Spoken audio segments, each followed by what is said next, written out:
안녕하세요. 코리아 템베거입니다. 7월 22일 방송 시작하겠습니다.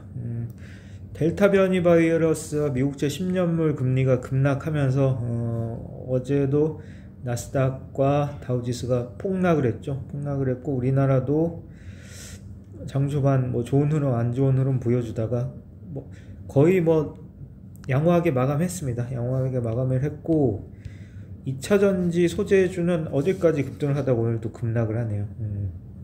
그래서 참 주식이 참 무서운 것 같습니다. 무서운 것 같고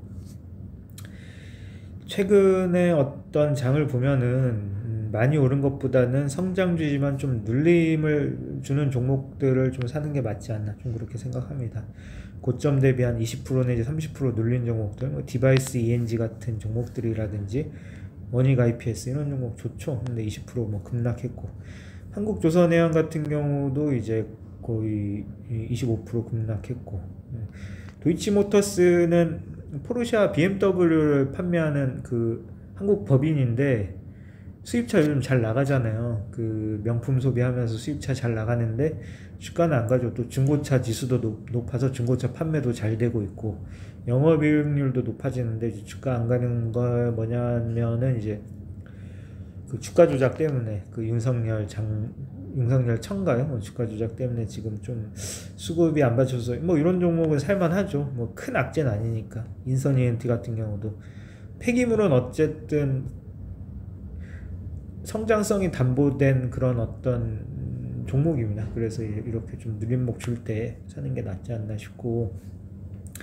저 같은 경우는 한국조선해양 같은 경우는 어쨌든 1년을 길게 보고 갔을 때 저는 전고점은 거의 무조건 뚫을 것 같고 한 50%까지는 수익이 날지 않을까 좀 그렇게 생각을 하는데 그러니까 그런 종목들은 많지 않나요? 여러분들도 한 1년 이상 장기 보유하면 50%까지는 먹을 수 있을 만한 종목들이 기아도 그렇고 기아도 마찬가지고 아까 대우조선해양 같은 그런 종목들도 마찬가지고 저는 이게 조금 저도 좀 이게 병인지 모르겠는데 아무튼 그런 좀 긍정적인 생각을 갖고 있는 거예요.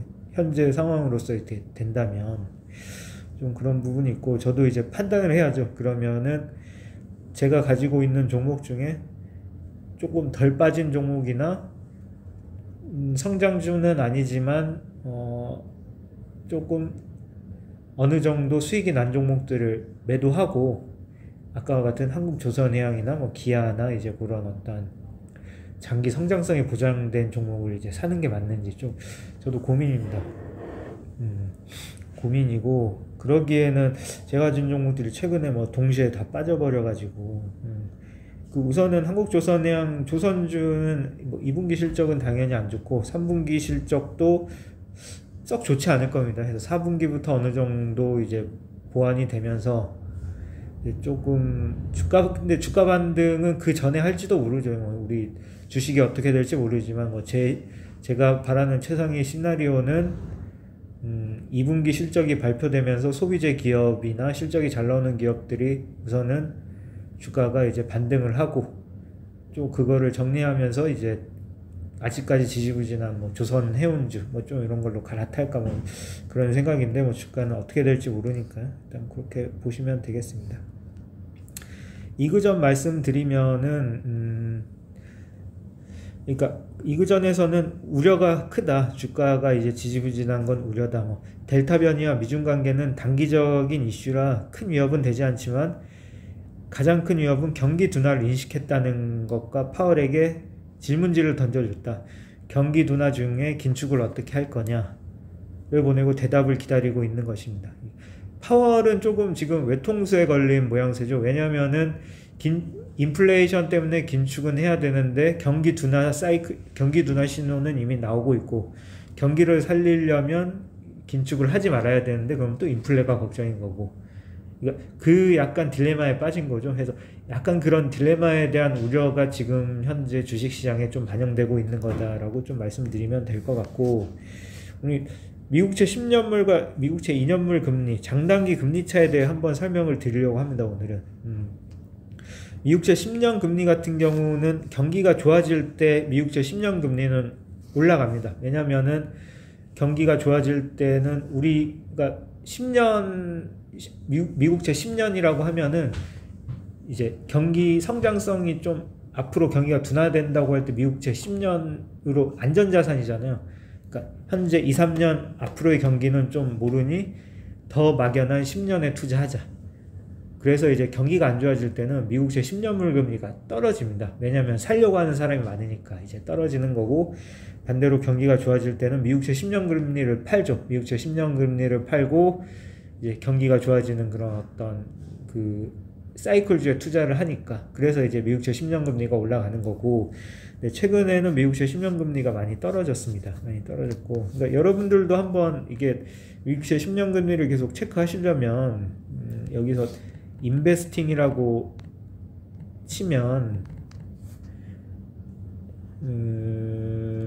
이렇게 나오거든요. 인베스팅 열기 해서 여기서 비트코인이나 이런 암호화폐도 볼 수 있고, 그래서 검색란에 검색이 안 되네.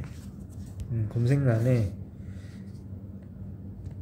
미국 10년 이렇게 치시면 미국채 10년물 금리가 나오거든요. 이거를 클릭하시면 이제 미국채 10년이 이제 어떻게 되는지 이제 나올 수 있습니다. 보시면은 폭락을 했죠.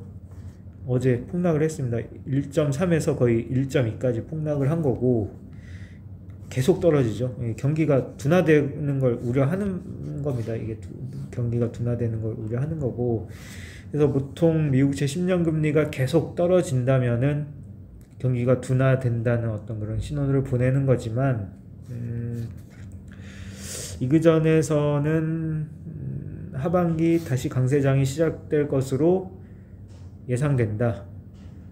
여름에 있을 부침은 투자자들에게 좋은 기회를 제공하는 것이다. 그러니까 이게 뭐 저도 그렇고 저도 이제 경제가 둔화되는 것보다는 2022년, 2023년까지 경제는 계속 회복될 것이다에 저는 베팅을 하고, 그런 경제 회복주에 지금 성장주보다는 그런 어떤 경기 회복주에 저도 베팅을 했기 때문에 미국채 10년물 금리를 읽는 것은 상당히 중요합니다. 최근에 2년물 금리가 올라오고 10년물 금리가 떨어지는 거는 그만큼 단기적인 성장이 둔화되기 때문에 오히려 미래에 대한 어떤 성장성이 있는 종목에 투자하자, 그래서 뭐 2차전지 소재가 올라가고 반도체 소재주 이런 것들이 좀 많이 올라갔거든요. 그래서 이런 미국채 10년물 금리를 좀 잘 이해하시면 더 주가하는데 어떤 거시적인 매크로를 잡는 데 있어서 좀 더 도움이 될 거라고 저는 보여집니다. 이제 이번 주부터 이제 8월 15일까지는 계속 이제 실적 발표 시즌인데요.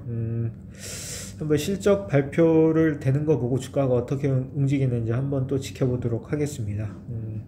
오늘도 좀 어려운 장 고생 많으셨고요. 뭐 내일 뵙도록 하겠습니다. 이상입니다.